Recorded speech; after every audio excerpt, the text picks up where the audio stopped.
Comenzamos con la Comisión Especial de Estudio sobre el Plan de Reactivación Económica y Social y de Evaluación del Impacto del Coronavirus en la región de Murcia.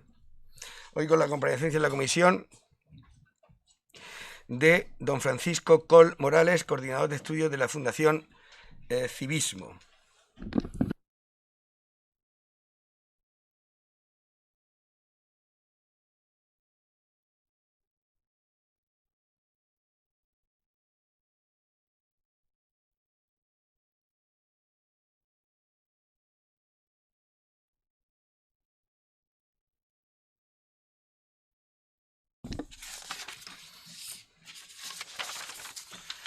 Intervención de don Francisco Coll Morales, coordinación de estudios de la Fundación Civismo, por un tiempo máximo de 20 minutos. Don Francisco tiene la palabra.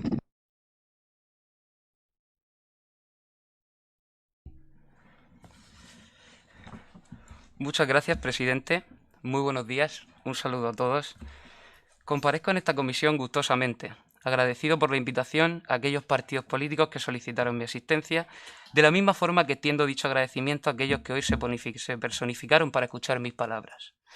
Debo decir que lo hago con un gran interés, pues siendo una comisión pensada para la reactivación de la economía regional, es de destacada importancia, o así lo considero, la participación ciudadana en conjunto con la actuación política, especialmente tras los devastadores efectos que ha provocado la pandemia del COVID-19. Y no solamente en nuestra economía, señorías, sino también en nuestra ciudadanía, más importante aún.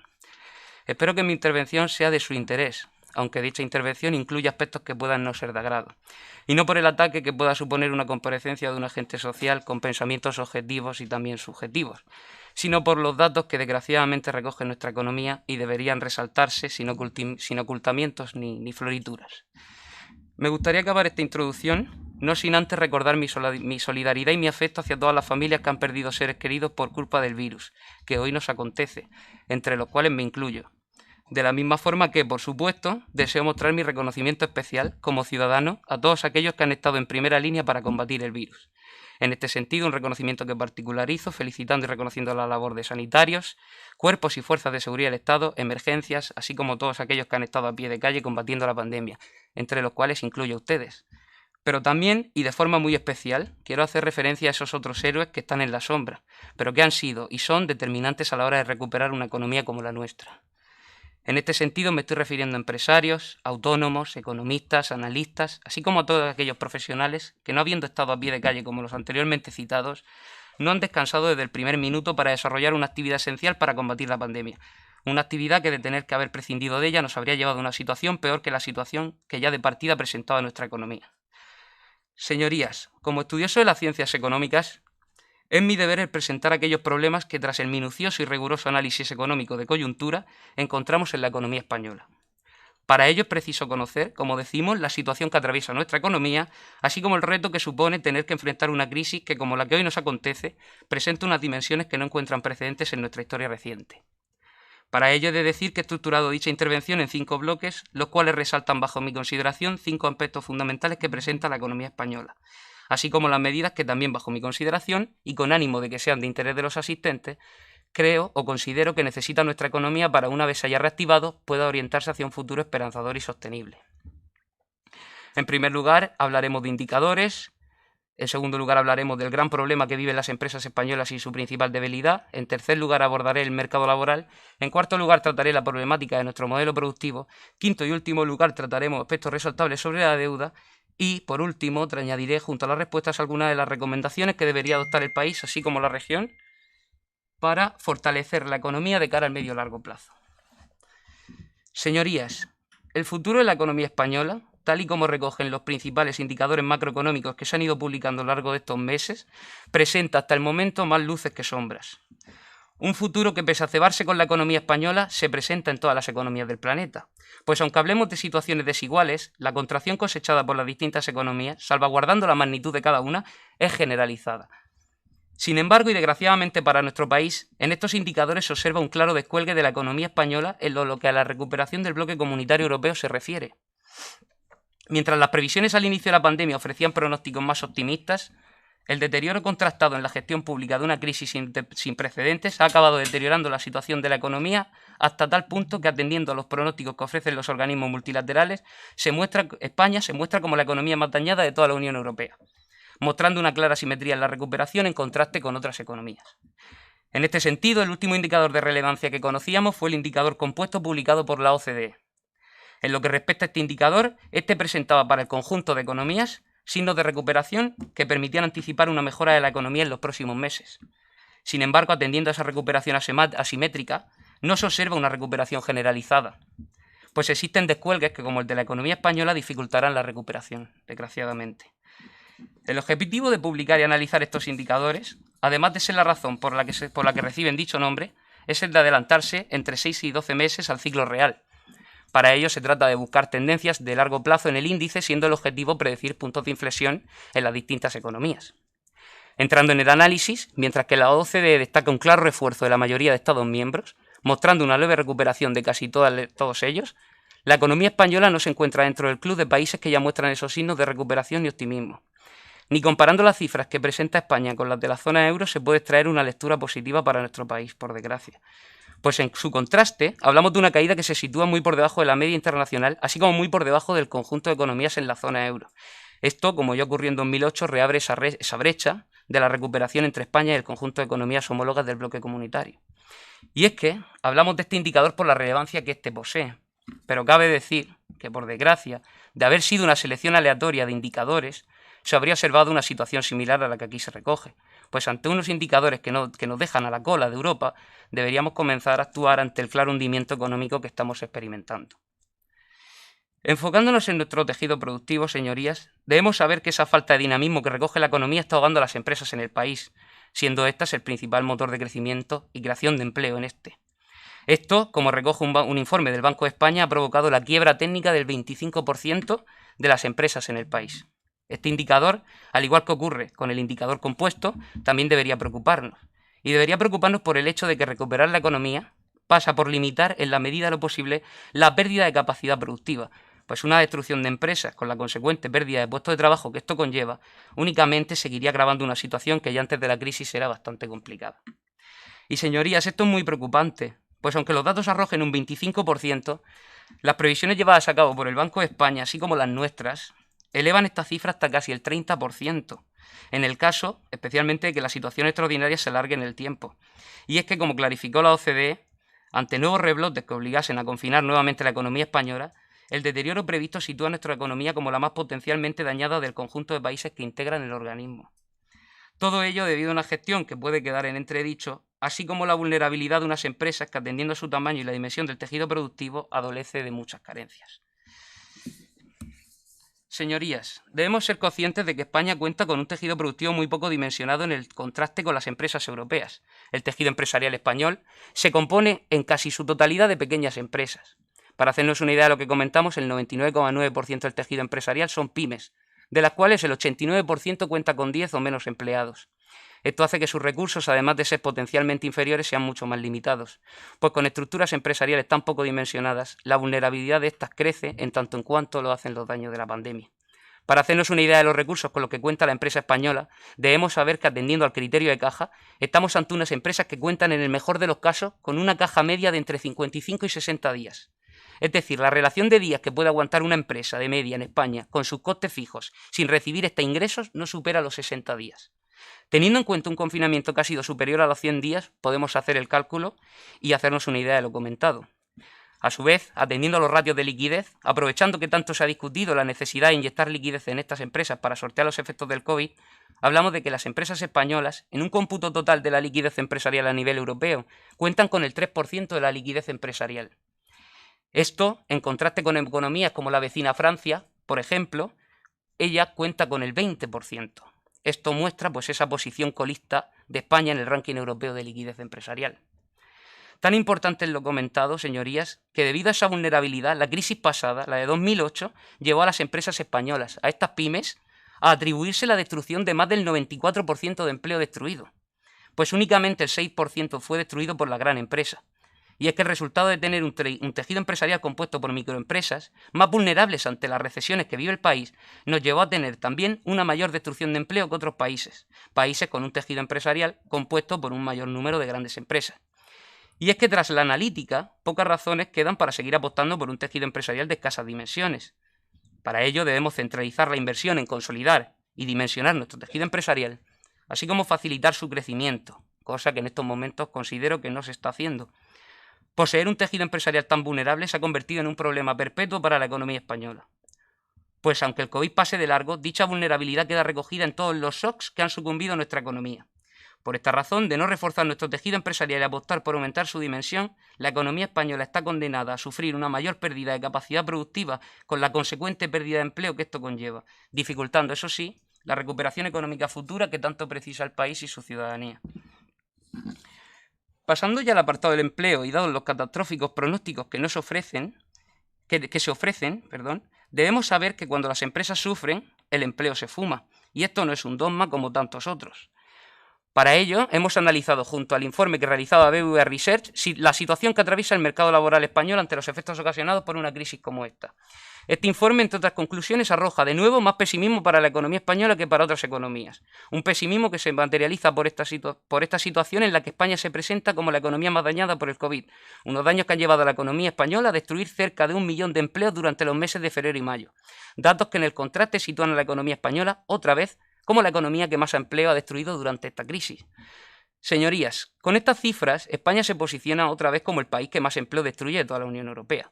Pues en solo 3 meses, la economía española ha registrado una destrucción de empleo similar a la registrada durante toda la crisis de 2008 que terminó en 2012, debiendo tener en cuenta que de no haber sido por los ERTEs y todas esas herramientas que permitieron hibernar la economía, por suerte, hablaríamos de un acoplamiento y una destrucción sustancialmente mayor. Sin embargo, junto a esto es importante destacar que igual que somos la economía que más empleo destruye, también somos la que menos empleo crea. Así lo confirman las distintas organizaciones en sus pronósticos, donde se recogen distintos escenarios en los que la economía española podría quedar tras la pandemia. Pues ante los datos que vamos conociendo, los organismos se van decantando por escenarios pesimistas que presentan descensos en el PIB del 12%, que en su lugar escenarios que a priori limitaban la caída al 8%. Todo ello debido a indicadores que, como los citados previamente, acusan ese descuelgue, así como ese mayor deterioro de nuestra economía. Esto que comentamos lo recoge también en un informe el portal estadístico de la Unión Europea, Eurostat. En este se muestra el ritmo de creación de empleo de las distintas economías de la Unión Europea, así como el número de horas trabajadas en cada una de ellas. Lo que muestran estos datos, tras el análisis que hemos realizado, es que España fue el país de la Unión Europea que registró el mayor descenso en el ritmo de creación de empleo durante todo el segundo trimestre, así como la mayor caída en las horas trabajadas por el impacto de la crisis. Y es que en este sentido, muy importante, para hacernos una idea, hablaríamos de una recuperación del 47% del empleo perdido. Pero que, como veremos más adelante, y descontando esta estacionalidad que en este caso nos condena, los datos arrojan un triste 17%. Como vemos, España, al igual que ocurre con los indicadores previamente citados, vuelve a arrojar una extremada vulnerabilidad que resalta las divergencias con el resto de países.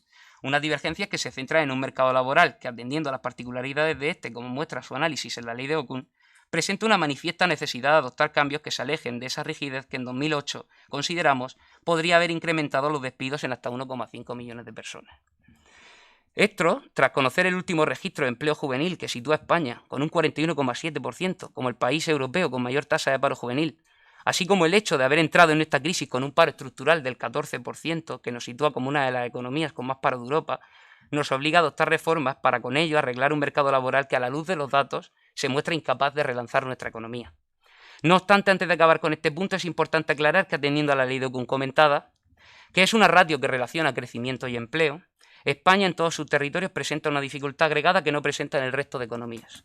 En este sentido nos estamos refiriendo al peculiar comportamiento del mercado laboral español, el cual, de la misma forma que crea más empleo cuando el crecimiento es sustancialmente elevado, también presenta un comportamiento distinto en momentos de contracción, pues bajo el análisis destruye más empleo que otras economías como Francia, Alemania u Holanda, por ejemplo.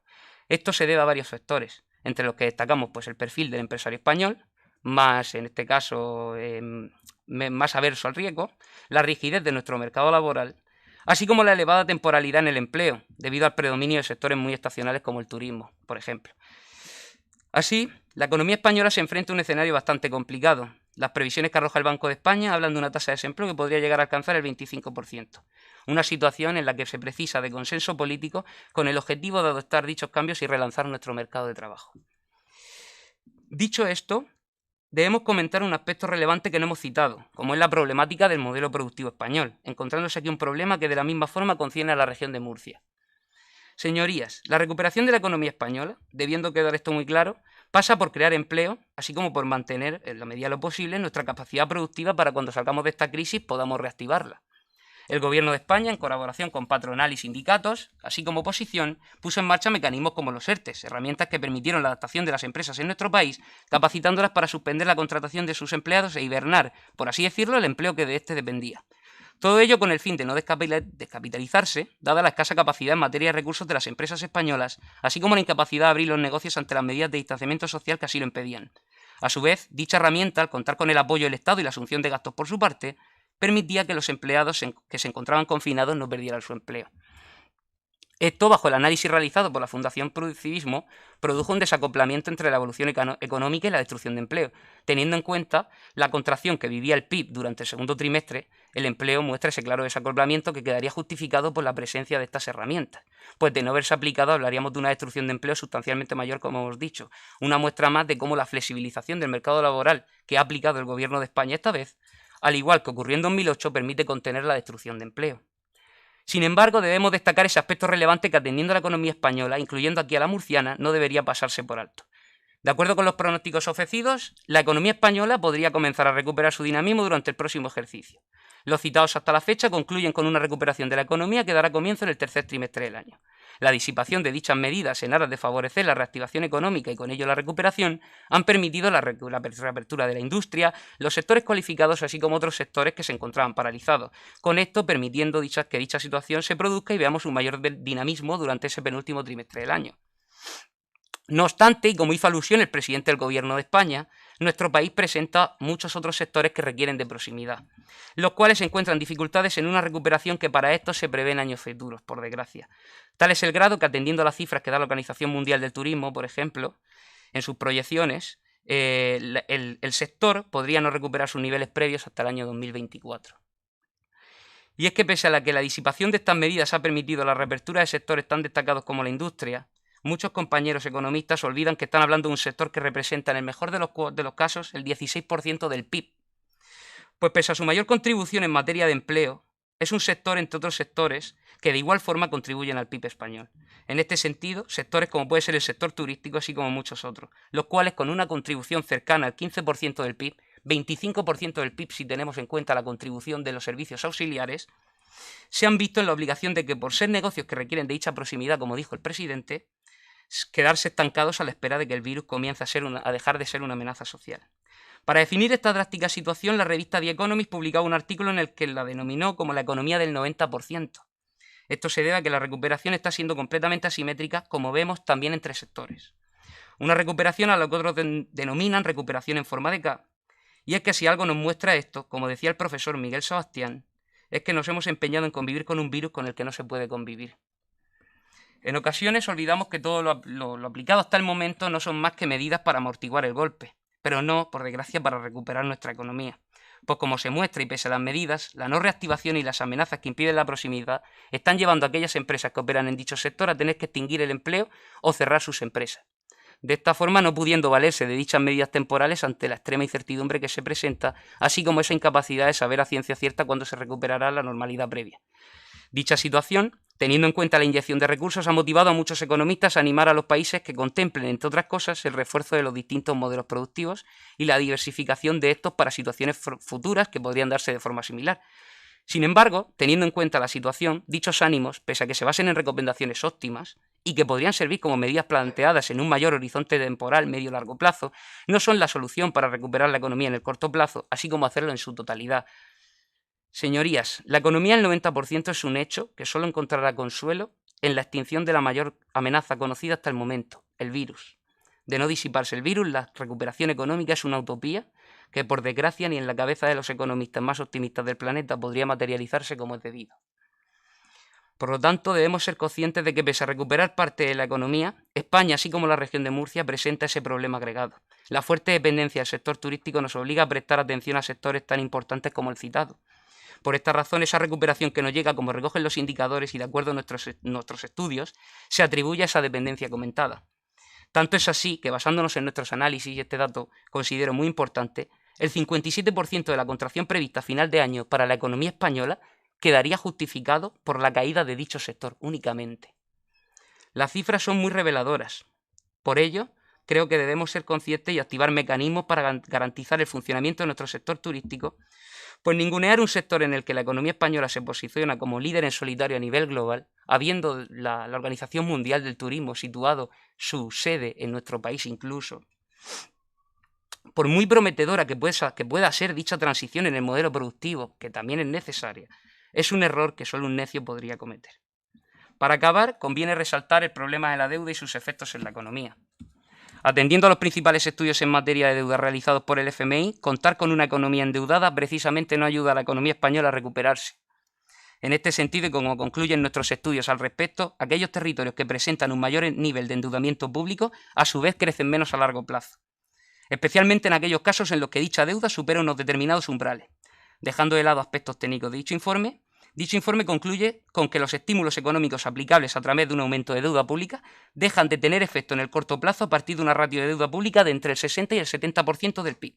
Es decir, si el país que desea aplicar estímulos presenta un endeudamiento superior a dichos niveles, aumentar más dicha deuda no genera ningún crecimiento adicional a largo plazo, y esto es un consenso de todos los economistas. Entre las conclusiones se destaca el hecho de que a partir de una ratio de deuda pública situada entre el 90 y el 100%, el impacto de la deuda sobre el crecimiento económico se torna negativo. Es decir, con dichos niveles de endeudamiento, por cada un 1% que se incremente la deuda pública, el crecimiento podría reducirse en 0,10%. España, incluso antes de la pandemia, presentaba una deuda que ya se situaba en el 99% de acuerdo con la ratio. Tras analizar la situación, viendo dónde se sitúa España, podemos observar cómo el país se presenta en un nivel de endeudamiento en el que, de seguir incrementándolo, podría comprometer muy severamente nuestro futuro. Esto debe tenerse en cuenta para Murcia, pues un menor crecimiento también es una menor capacidad para reducir nuestra deuda y es muy importante también. Acabando con este asunto de la deuda, cabe destacar que la economía española, incluyendo también aquí a la economía de la región de Murcia, debe lograr consensos en el plano político para progresivamente ir reduciendo el endeudamiento. Solo en costes de la deuda, España destina cada año 30.000 millones de euros al pago de esta deuda. Entre otras cosas, este capital habría dado para pagar los ERTEs, además doblando la asignación de paso presupuestada para aplicar el ingreso mínimo vital, tan necesario en momentos como este. Todo ello debiendo destacar, pues también dicho sea de paso, esa infrafinanciación autonómica que sigue comprometiendo el objetivo presupuestario de la región y con la que todos los partidos están de acuerdo. En definitiva, y ante el empirismo científico, señorías, creo que llegar a consenso y establecer una senda de reducción de la deuda y el déficit, junto a la diversificación de nuestro modelo productivo, el refuerzo de nuestras empresas, la flexibilidad en el empleo, entre otras cosas, es la única vía para salir más fortalecidos de esta crisis. Pero esto, señorías, requiere de la acción y de la acción útil de nuestros políticos, acción que solicito gustosamente, agradecidamente. La sociedad civil puede y debe poner todo lo que esté en su mano para frenar los contagios, pero debemos estar coordinados, por lo que ponerse de acuerdo entre partidos es una tarea de obligado cumplimiento. Es momento de remar todos a una, señoría, de poner a la región en el centro, pero con un claro liderazgo que en este caso les corresponde a ustedes. Sin más, muchas gracias y quedo a su disposición.